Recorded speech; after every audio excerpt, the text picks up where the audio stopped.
నమస్కారం ఘంటారావానికి స్వాగతం. ముందుగా ప్రధాన అంశాలు. ఢిల్లీలో ఎర్రకోట వద్ద భారీ పేలుడు, 10 మంది మృతి, 24 మందికి గాయాలు.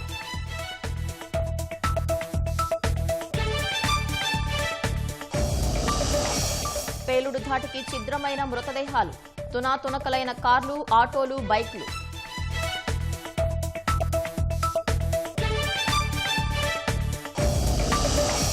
పది ఫైర్ ఇంజన్లతో మంటలు అదుపు చేసిన అగ్నిమాపక సిబ్బంది, క్షతగాత్రులను ఎల్ఎన్జేపీ ఆసుపత్రికి తరలింపు.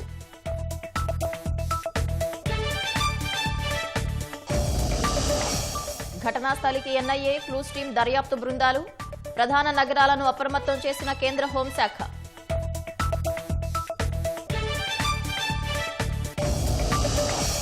ఢిల్లీ పేలుడు ఘటనపై ప్రధాని ఆరా, అమిత్ షాను అడిగి వివరాలు తెలుసుకున్న మోదీ.